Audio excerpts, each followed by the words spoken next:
This program is brought to you by Amico Flooring of Fitchburg, Mass. Amico Flooring. Let us floor you.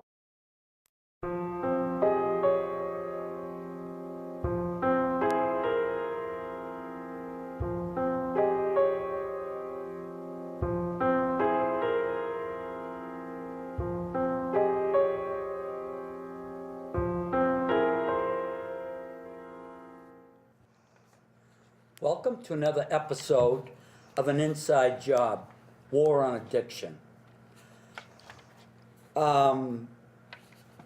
It's another episode. We're doing two today. We've cut them down to a half hour, but there's just always so much to be said. But this is episode number 24. And I'm very happy about that. And I also want to say, and it helps me, Jack got a call from a guy who said he wanted to be on the show, and he's in recovery. So it's getting out there, just a very slow purpose. And it is on YouTube. Let's see.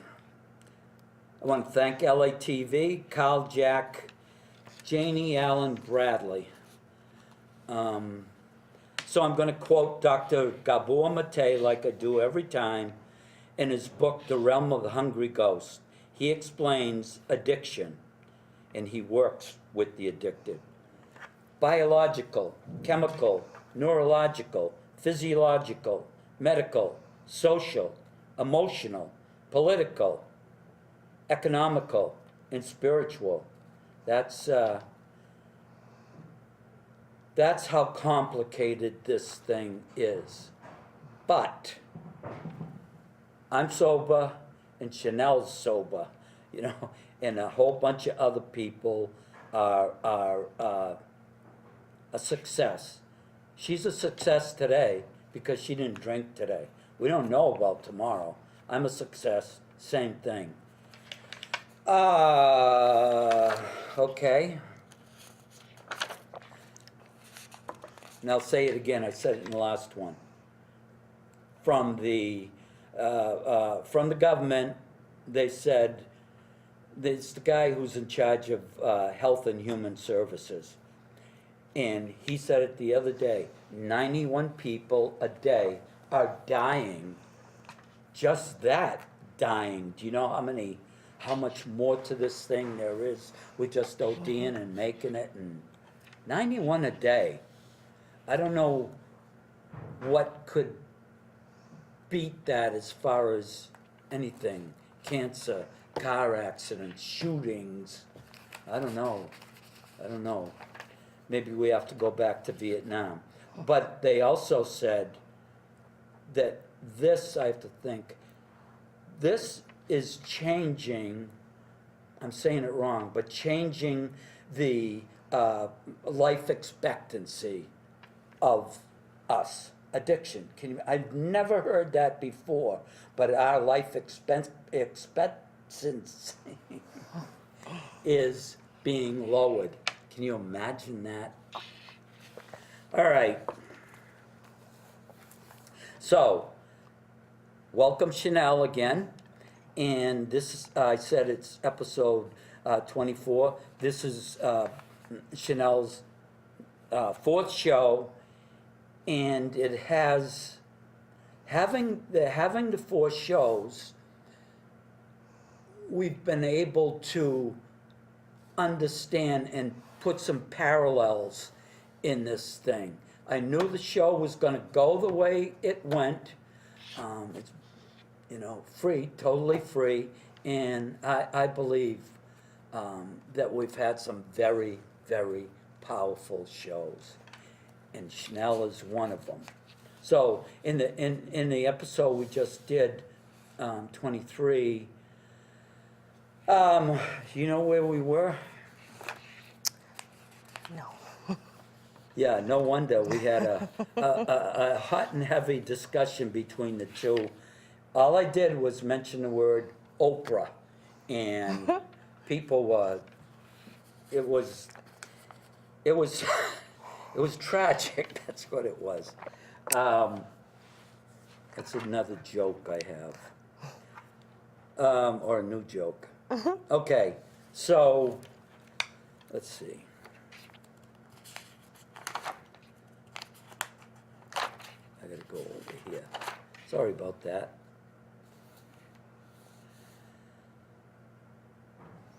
So we're talking about with you, and we're able to watch you going through this, and that's a very powerful thing for people to understand. And I'm saying it again, but you had a year and 4 months when you came on the first Yes. time. You went back out 2 weeks after that, or whatever. The reason, the choices, what brought you to that point, because it's so insidious that I was telling Jack, it's almost impossible to figure out why you or why myself would just throw everything away. Number one, our addiction, number one, and that's what it becomes. Give me a second. So that's it. We were at, as I said, 16 months sober, going back out.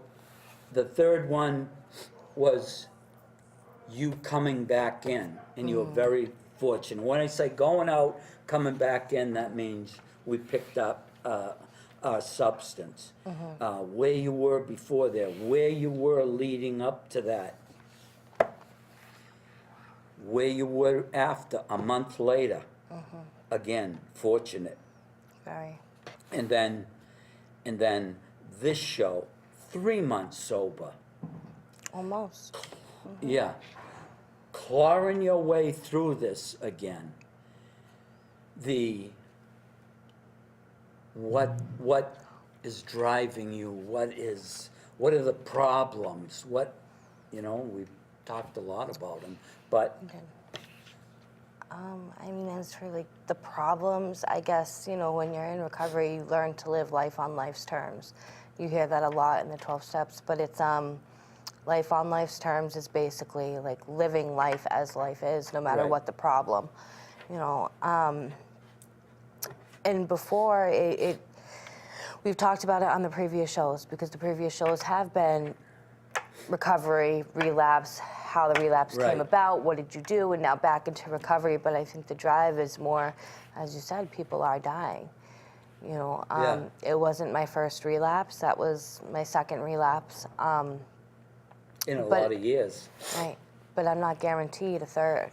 And that's really Right. what the drive comes from, people do die. And, who's to say that if I relapse again, like, I might actually come back from that. I could die that time. A lot of it is you just get tired. You get tired of living the Excuse me. same old life, over ahead. and over and over and over. And, you get tired of giving things away. We just had a big conversation about the kids, and that was something that, still hurts, is giving the kids away, basically, to be irresponsible and selfish and get high. And that's really what, for me anyways, my addiction brings me, is to just a selfish place, where the only thing that matters is getting high and getting drunk. But one part, and Dr. Matei goes back to that, and that's why I asked, the environment. How much did that play? And you explained it. How much did that play on you growing up on that? Alcoholic father, but It definitely played a big role for me. it goes deep. It does. It goes so deep. It does. I've heard you're a product of your environment, and that can go either way sometimes. Like, Yeah. a good friend of mine comes from a very good family, and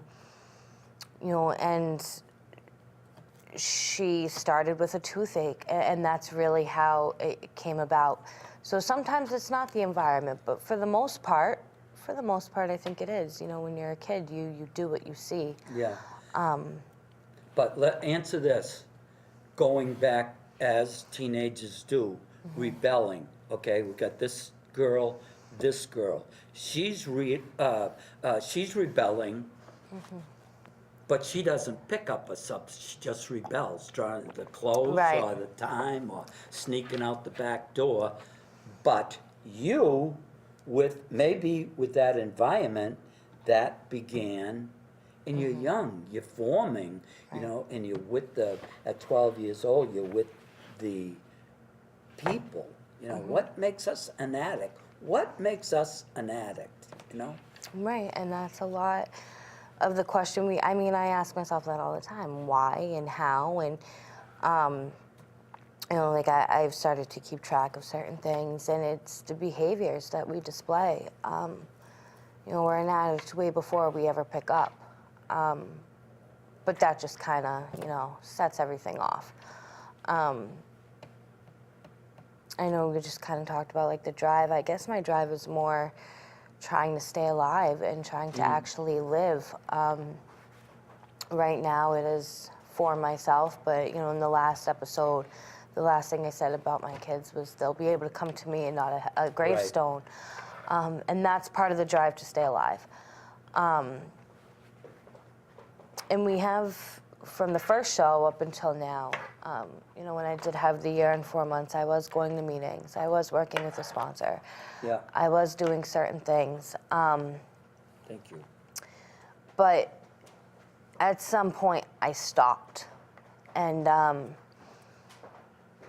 that had a lot to do with my relapse. And now I go to a meeting to 2 meetings a day. I am working with a sponsor. I stay busy during the day.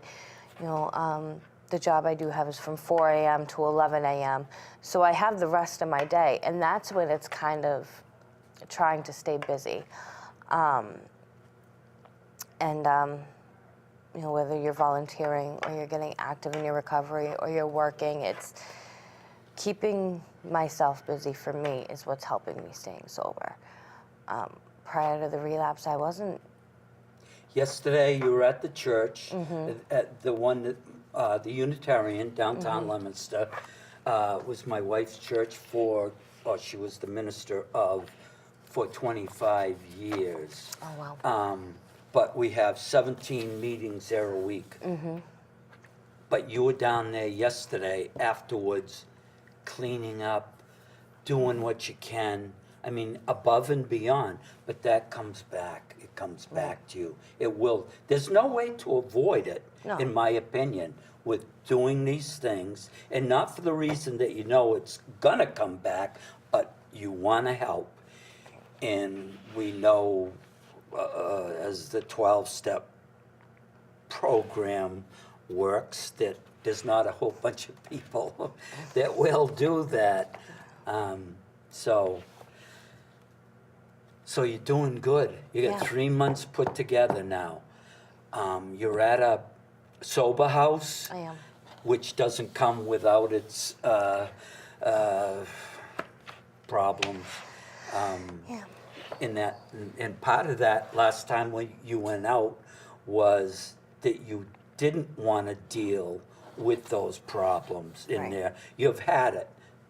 People using, just the whole thing with however many women being together. Some just coming into recovery, some with that attitude that, that know everything. But anyway, that was part of the thing that took you out, leaving that safety. But of course, Right. picking up that drink. Right. That first one. And to be able to make a list of all the things that we're gonna give back to the universe, kids, job, shelter, family, I just gave all that away. And Yep. so much more, dignity, Yeah.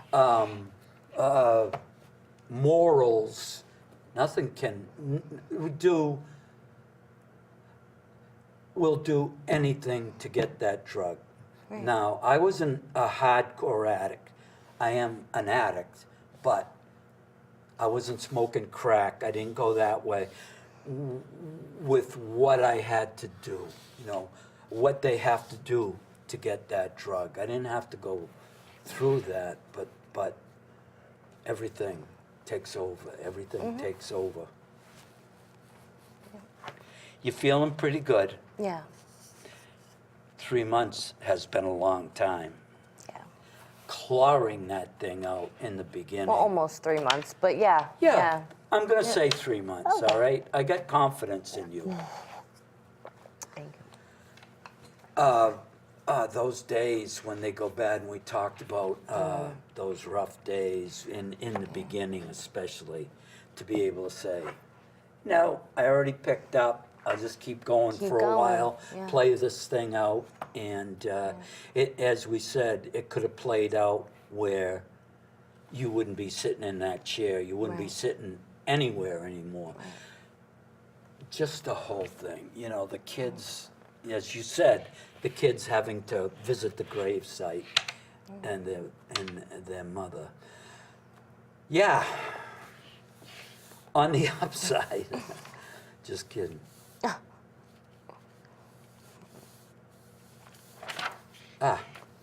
My other page. So choices.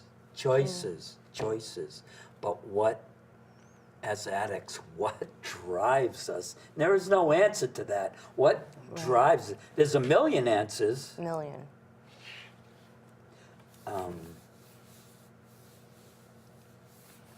Past, present choices, Right. but experience.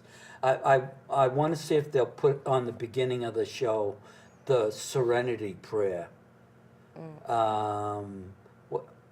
God grant me the serenity to accept change the the things things. to accept the To things. accept the things I cannot change, courage to change the things I can, and the wisdom to know the Right. difference. It's big. Yeah. It's big.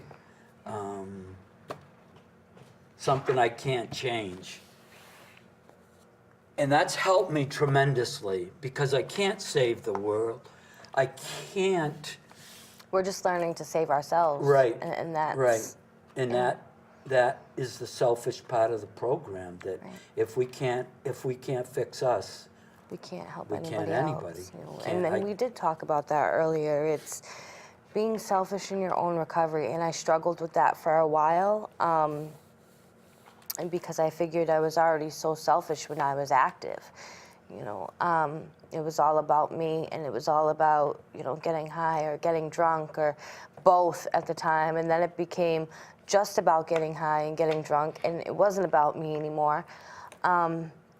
So when I actually entered recovery, you know, they say we can only keep what we have by giving it away, meaning can only keep our sobriety by helping others with theirs. Right. But sometimes, you know, you do have to be selfish, meaning like focusing on your own recovery. Right. You know, it's Someone wanting you to be their sponsor and just clinging on to you. I've been through it. Yeah. And yeah, goes around and around, you know, did they pick up, you know, just like with Right. my son. and I mean, helping someone does help you in Right. some way. But right now, early stages, like all I can do for myself right now is continue to do the 1 to 2 meetings that I'm doing. Continue to hang around with sober people, and especially sober women. You know, Right. the step work and, you know, sponsorship, and whether I'm volunteering to give back time or anything I can do to keep myself busy. I'm employable now. Like I actually have somewhere to live now. And, Right. you know, the last relapse, like I was just, sorry, but I was asked out. There was no more. I had lost everything. I had lost a job. I had lost a place to live. I had lost my sobriety. I had lost myself. I was looking at losing my freedom, my life. There was just so many things that I just handed over. And in the process, it destroys you a little bit. It takes that piece of, oh, I messed up again. And Yes. a lot of people looked at me like, really, again? And that just, Do you think that is true? to some extent, but at the same time, it's what I do with that. It's what Right. how I come back from it. And Because the other side is those people that said, welcome back. Exactly. You know, the other side, welcome back. Exactly. We don't care Right. We understand. We've maybe done it. Yep. And Just come relapse isn't- back. Right. It's not a part of everyone's story, but it is a part of mine. And, you know, my relapses do get shorter and shorter, and that's a pattern I realized. You know, my first relapse, I went on a run for a good 2.5, 3 years.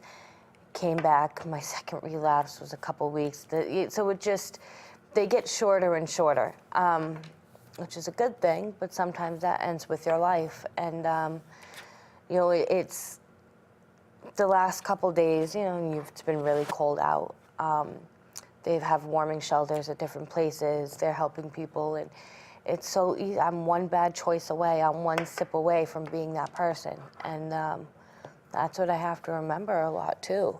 You know, we talk about choices, and you know, I made the choice to get in recovery. I also made the choice to go back out, and that's where I think it's such a conflict of disease to choice.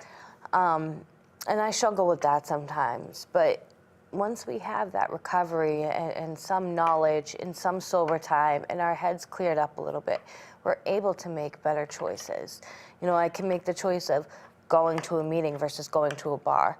I can make the choice of hanging out with a woman who's sober versus hanging out with some people. good time too. Right. With a good amount of time. The others too, but Right. a woman, a strong woman, a woman with some years put together, right? And that's what really counts. If I'm hanging, I mean, anyone who's sober is really someone good to hang out with, but there's Right. someone who's just coming in, I'm just coming back in. So Right. I have to cling to the people who do have years sober and have good recovery and are doing the steps and want the right thing. And I'm trying to do everything opposite. Yes, I did have the year, so I was doing something right, but I stopped. And you know, one thing I was really stuck on was I had my sober friends, but then I hung out with people who weren't sober, thinking like, if I hang out with them maybe a couple times, not all the time, and I just kind of balancing the two, and I can't do that,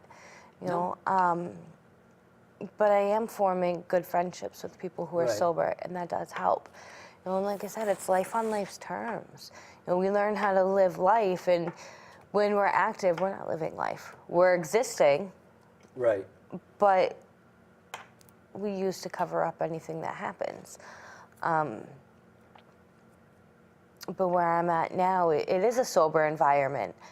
The women are sober, and it does help. And like you said, it's that safe, right? Yeah. In Right. one sense, I mean, not completely, but as you said, everything goes away again. That's part of your wisdom, and that's couldn't be able any more difficult, I think, than that. You know, everything's on the line. Right. Now you know it a little more. You know it before. Now you know it a little more. And as I said before, I hear it again. You know, what's going to happen? And for 35 years, I've heard that. What's going to happen?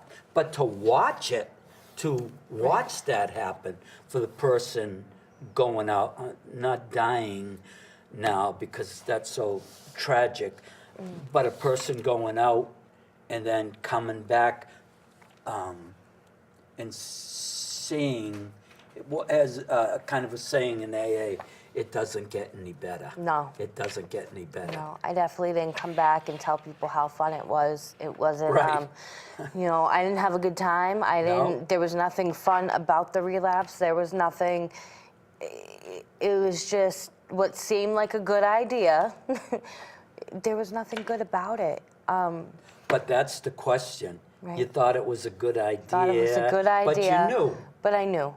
And I knew. And, you know, once you get into AA or NA or any 12-step program that you really want to get into, you have that knowledge. So as soon as I took a sip, that was it. And it was, Guilt, oh, well, I already right? relapsed, so Yeah. I might as well go all out. Right.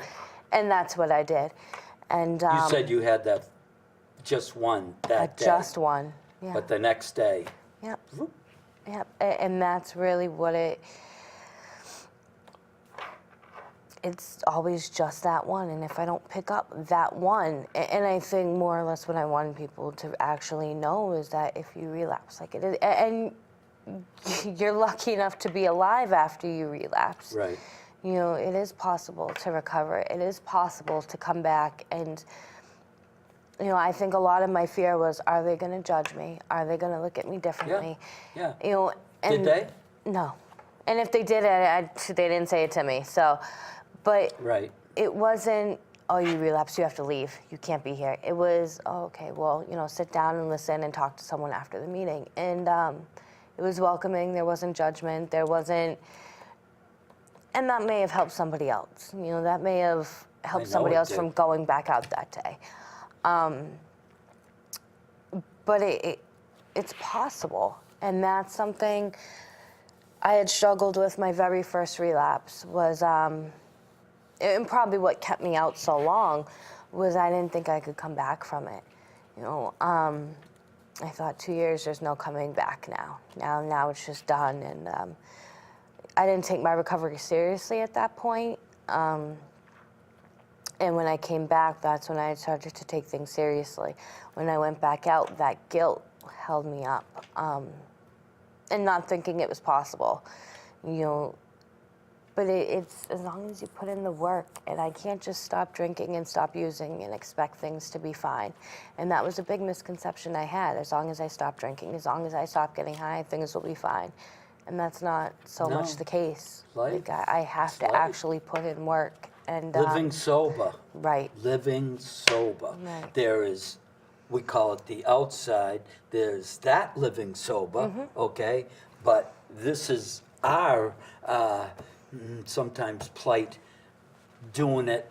You know, we cannot, when it rains, we can't go have a drink. We can't go have a drug. No. That's a big difference. In for some, you know, we know, you know now, we can't do that. So that's living sober. Right. How do you do it? And We got the big three. And that's, I don't know if there's an actual answer to that. I mean, I can take the suggestions that were given to me and that were given to those people, and you know, it's been working for 53 plus years. So they're doing something right. But I can't keep doing it my way. You know, my way gets me drunk, my way gets me high. And you're a young woman. 28? 28. You're a young woman. I didn't begin till I was 34. Right. And that was early at that age. Anyway, we've got to wrap it up again. Thank you. You're welcome. Thank you. You'll be back again. Oh, yeah. So that's a wrap.